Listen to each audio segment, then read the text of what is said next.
4.2 में आपको ये सूत्र याद रखना है, द्विघाती सूत्र। A X square B X plus C, विविध तरह का सूत्र होता है डी बराबर B square minus 4ac। D निकालने के साथ साथ आपके क्वेश्चन आता है कि मूलों की प्रकृति ज्ञात करो।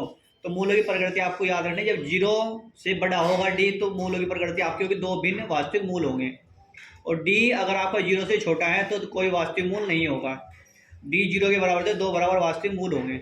और एक आप इसमें सूत्र याद रखना है, द्विघाती सूत्र ये होता है द्विघाचार्य का, जब आपका कोई भी गुणनखंड ना हो आपके सीधा गुणनखंड मेथड से नहीं आ रहा आपसे, तो आप इसमें द्विघाचार्य सूत्र लगा दें, minus b plus minus under root b square minus 4ac upon इसके आगे 2a। इन सूत्रों का मैं उपयोग सिखा रहा हूँ आपको। देखो यहाँ से जैसे आपको इसने फर्स्ट क्वेश्चन दिया है कि निम्नलिखित के मूल ज्ञात करो, निम्नलिखित के मूल ज्ञात करो, तो x square minus 3x minus 10 बराबर 0। तो आप इसके इसी से निकालना सिखा देता हूँ, गुणनखंड तो आते ही है। तो आप लिखें A X square plus B X बराबर सी से तुलना करने पर, जब आप इसकी तुलना करेंगे तो ए की वैल्यू आएगी आपकी जो यहाँ है 1, बी की -3 और सी की -10 ही आ जाएगी आपकी ए बी सी। अब आपके पास ए बी सी आ गया, आप ये द्विघाचार्य सूत्र लगा देंगे, एक्स बराबर होता है minus b plus minus root b square minus 4ac upon 2a। B की वैल्यू यहाँ से रखी -3, तो माइनस वहाँ पहले है तो माइनस का क्या आ जाएगा, बाहर आ जाएगा। एक है, 2 है, ये 2 है, पावर है, तो आपने अच्छा पावर ये वाली लिखेंगे जो आगे होगा, यहाँ से कुछ नहीं आना हुआ बनाया। बी की वैल्यू कितनी है 3, माइनस के 3 यहाँ रख दिया आपने। 4ac, ए और सी, ए का मान है 1 और सी का मान है -10, और 2 मल्टीप्लाई और 1 से, तो माइनस माइनस प्लस हो जाएगा, 3 आ जाएगा, प्लस माइनस अंडर 3 का वर्ग हो जाएगा 9 और 4 धाम 40, माइनस माइनस प्लस 40 हो गया, नीचे आ जाएगा 2 प्लस माइनस अंडर 40 हो गया 49 बटे 2। 49 वर्गमूल निकाल दो, 49 होता है आपका 7 का वर्ग, तो 7 आ जाएगा इसका आंसर 7। अब आप क्या करेंगे, इसे एक बार प्लस में ले लेंगे, 3 को एक बार ले लेंगे माइनस में, ये एक्स की वैल्यू आ जाएगी आपकी। तो प्लस में ले लो, अब इसकी एक्स की वैल्यू एक्स बराबर आ जाएगा आपका 3 प्लस 7 बटे 2, दूसरे में लेंगे 3 माइनस 7 बटे 2, तो इसे करो आप 10 बटे 2, एक्स की वैल्यू आ गई आपकी 2 पंजे 10, तो एक्स की वैल्यू आ गई 5। ये पहले वाली क्या लगेगी आपकी अल्फा, दूसरे वाली आ जाएगी आपकी एक्स बराबर माइनस के 4 बटे 2, 2 दूनी 4, तो एक्स की वैल्यू कितनी आ गई -2, तो आ गया बीटा माइनस के 2। इस तरह से आप अल्फा बीटा निकाल देंगे, आपका द्विघाचार्य से निकाल दियो अगर आपको सूत्र हल नहीं हो रहा। दूसरा आपको निकालना सिखाना है इसमें मुझे डी कैसे निकाल लेंगे, देखो जैसे क्वेश्चन दिया आपको इसमें 4.4 है शायद वो, हाँ 4.4 आपके लिए 3 हो गई 4.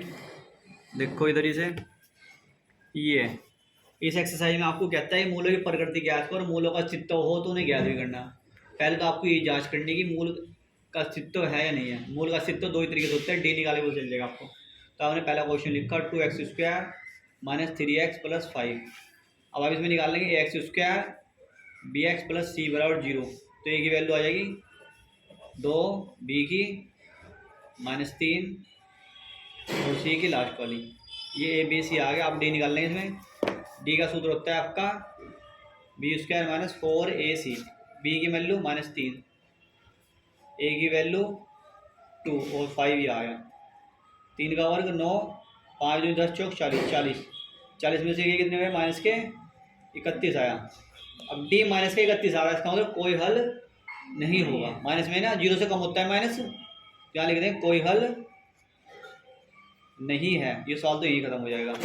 अगर उसका डी प्लस में आता है तो फिर उसे हल करना पड़ेगा। जैसे इसका एक सेकंड क्वेश्चन और देख लो, सेकंड क्वेश्चन है इसका आपका 3x square minus 4√3x plus 4 बराबर 0। तुलना करेंगे आप इसकी, फिर वही A X square plus B X plus C बराबर 0 से तुलना कर दो। ए की वैल्यू 3, बी की वैल्यू -4√3, सी की वैल्यू 4, डी बराबर होता है बी स्क्वायर माइनस 4ac। रखो इनकी वैल्यू, एक बी की वैल्यू ये रही -4√3, इसका स्क्वायर कर दिया, माइनस के 4 गुना ए का मान 3 गुना 4, 4 का स्क्वायर 4 चौक 16 और 3 √3 का होता है 3, तो 16, 4 चौक 16 थी 48, तो ये भी इधर भी 48 आ जाएगा। 48 में 48 गया 0, तो डी की वैल्यू कितनी है 0। जब डी की वैल्यू 0 होगी तो लिखेंगे समान हल होंगे, क्या होंगे समान हल होंगे। अब समान हल होंगे तो निकालने का अन्य, अब कैसे निकाल लेंगे, विविध तरह से सूत्र लगा अपना द्विघाचार्य का, -b plus minus under b square minus 4ac upon 2a रख लो। इस पूरे की वैल्यू ये आपने लग रहा है, ये डी होता है, सिर्फ डी भी कह सकते हैं। इसकी जगह लिख सकते हो तुम, ये ऐसे लिख सकते हो plus minus under D upon 2a भी लिख सकते हो। तो डी की वैल्यू आ रही है आपकी 0। तो माइनस बी कितना, ये रहा माइनस के 4√2 पहले डी की वैल्यू 0 सर और 4√3। है। हाँ 3 लिख दो इसे। अब ए की वैल्यू कितनी है, ये है 3 रख दो। 4√3 बटे 0 हो जाएगा, ये आ जाएगा नीचे 2 3 6, ये आ गया 2 3 4 2 3 6, 2√3 बटे 3। 3 को फिर तोड़ दो, 3 को आप तोड़ दो या यहीं रह, चलो इसे छोड़ दो, ये खत्म कर दो इसका मान। अल्फा भी यही हो जाएगा 2√3 बटे 3 और बीटा भी यही हो जाएगा 2√3 बटे माइनस में जाएगा। एक प्लस का ले लो ना, दोनों माइनस ही बनाएंगे, दोनों बराबर में आएंगे क्योंकि बराबर समान हो गए ना, दोनों दोनों सेम सेम हो जाएंगे, ये छोड़ देंगे सर। इस तरह से आपको ये डी निकाल लाना चाहिए और डी का एक क्वेश्चन पेपर में जरूर आएगा या धराचार्य का आएगा। इसका यूज वहाँ करना है जहाँ आपके गुणनखंड करने, उससे गुणनखंड विधि से गुणनखंड हो रहे हो तो ठीक, नहीं हो रहे तो फिर आप धराचार्य यूज करेंगे। तो डी निकालना और ये आपका एक्स निकालना दोनों आना चाहिए, दोनों एक सवाल आप कर लियो। ठीक, क्वेश्चन फर्स्ट आपको करना, सेकंड में करा रहा हूँ, दोनों ऐसे ये से। इसमें के की वैल्यू निकालनी, कब निकालनी के की वैल्यू, जब उसने कहा कि दो मूल बराबर हो। मूल कब बराबर होते हैं, जब डी की वैल्यू 0 होती है। तो डी 0 है तो अब इसे इसके अंदर मल्टीप्लाई करेंगे, जब सिंपल समीकरण हो इसके करो के, इसमें उन्हें के एक्स स्क्वायर आ जाएगा, इसमें करिए आपने माइनस के 2 के एक्स आ जाएगा प्लस के 6 आपकी 0 है। अब आप इसकी तुलना कर लेंगे एक्स बी एक्स प्लस सी से। ए की वैल्यू के, बी की वैल्यू माइनस के 2 के, सी की वैल्यू 6, ये आ गया आपके ए बी सी। अब आप क्या करेंगे, इसमें डी निकाल लेंगे। डी बराबर होता है b square minus 4ac।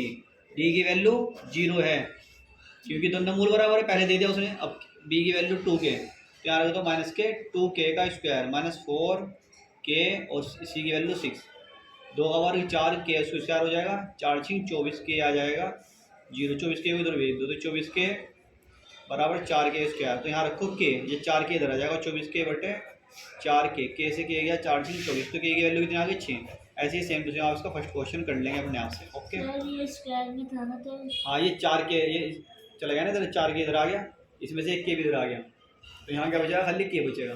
4k ना है तो इधर आ गया, इसके